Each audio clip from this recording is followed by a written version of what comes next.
Hey guys, good morning. Welcome back to our channel, the Eaton Squad. My name is Addie. So for today's video is the Philippines new arrival system that is going to start today, December 1st of 2022. This is confirmed. Details coming right up.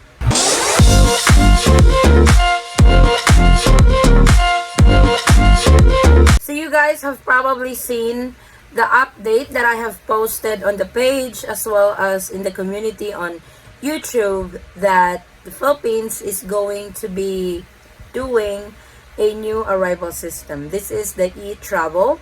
I have posted this. I did not really make a video on the details because it is actually from the Bureau of Immigration that's wanting to vote in with other government agencies like the Department of Tourism, DICT, Department of Technology, Department of Transportation, IATF, that they are still ironing out this platform.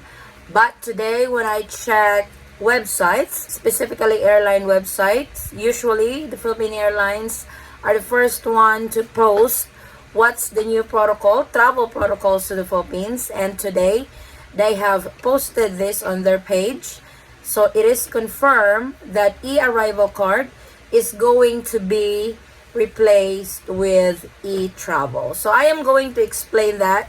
I am going to show you how the platform looks like, but I have a separate tutorial on what are the details that this particular platform, e-travel, needs for every passenger entering the Philippines beginning December 1st of 2022. So a travel advisory from Philippine Airlines, e-travel registration to replace e-arrival. Travelers may access new portal because I've heard there are passengers when this news were out, they went to the website and started their registration. Actually, even if the e-travel is now in place, you can still register with e-arrival card for this transition. So don't worry if you're having a problem with e-travel, you can still register with e-arrival card. It's actually posted in the article that I am reading to you guys. Attention passengers traveling to the Philippines. Starting December 1st, 2022, the Philippine government will transition the old e-arrival card registration to a new e-travel registration, which travelers may access via a new portal, www.etravel.gov.ph. I am going to leave the link in the description box for your reference. This is replacing the old One Health Pass link. So before it was One Health Pass, then One Health Pass was replaced with e-arrival card. Then now e-arrival card is going to be replaced with e-travel. So to those who are traveling to the Philippines beginning today going forward, you will have to register with e-travel. But if you are having a hard time accessing the portal, you can still register with e-arrival until they will completely remove e-arrival and do the full implementation of the e-travel. The old e-arrival registration page, the www.onehealthpass.com.ph, will still be accessible and accepted for a limited transition period. So this is what I was saying earlier. Please note that this e-travel registration is mandatory requirement for arrival in the Philippines, imposed by the Interagency Task Force for Management of Emerging Infectious Diseases, or IATF. The e-travel registration will also be easier to fill out and will require less information, in line with the decision by Philippine health authorities to simplify the arrival process.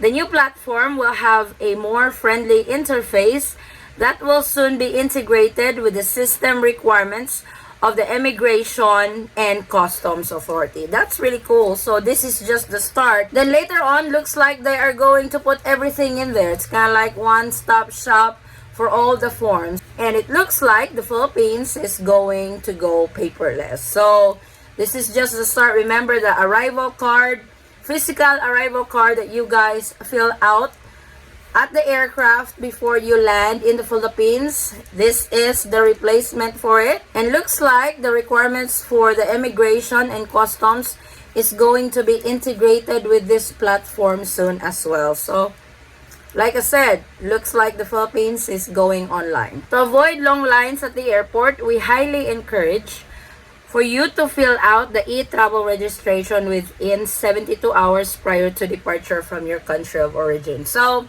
you guys can fill it out 72 hours prior to departure. It doesn't mean that's the only time you have to register. You can still register 48 hours prior or on the day of your flight, you can still register. That's really up to you. They are just suggesting to have a hassle-free flight to the Philippines. They highly recommend to register 72 hours prior to your departure from your port of origin. So, if your port of origin is in the United States, before you leave the States, register with e-travel registration. Now, if you are unable to do before departure, personnel from the Philippine Bureau of Quarantine or BOQ and airport staff will assist you in completing and uploading the e-travel registration upon arrival in the Philippines. So this is good that this is noted, that this is not going to be a requirement to board the aircraft. So whether you have the e-travel registration or not, you can still board the aircraft and you can actually finish the registration when you arrive in the Philippines. As they said, the Bureau of Quarantine is going to assist. Airport staff are going to assist you. But please be prepared because long lines are going to be expected if there's a bunch of passengers who's going to complete the registration in the Philippines when they arrive. So, I highly recommend when you guys can register ahead of time, do so. I was playing with it earlier when I was able to access the e-travel website. It's actually not that bad. It's kind of like you're just filling out the e-arrival card all over again. So don't worry. It's still as easy as the e-arrival card. So like I said, I have a separate video on the details. There's 5 steps on the e-travel registration. We are going to discuss that one by one, step by step, on what are the details needed for the step 1, step 2, step 3, and so on. But for now, to those who are traveling to the Philippines beginning today, December 1st of 2022, you will have to register with e-travel. But like they said, you can still register, you can still access e-arrival card for limited transition period. So they will still allow that. They're not gonna say when you get to the airport, like for example, you have a flight tomorrow, you get to the airport, like you don't have the e-travel registration. No, that's not the case. If you show, especially if you have already registered with e-arrival because you heard the news late, that's okay. That's not a problem. That will still be acceptable when you check in at your port of origin or when you arrive in the Philippines. So that is our latest travel updates to the Philippines. Thank you guys so much for watching. If you have any questions, concerns, or inquiries with regards to this video or in any of our travel related videos, please comment it down below and I will try to get back to you guys as soon as I can. Or you can direct message me in our Facebook page, same handle, the Eaton Squad. Again guys, thank you so much for the continued support and trust to our channel and to our family. And I would like to invite those who have not subscribed to our channel yet, please subscribe. It's completely free. That way you are updated on the latest travel updates to the Philippines. I hope to see you on our next travel update. Stay safe, stay healthy, and God bless everyone.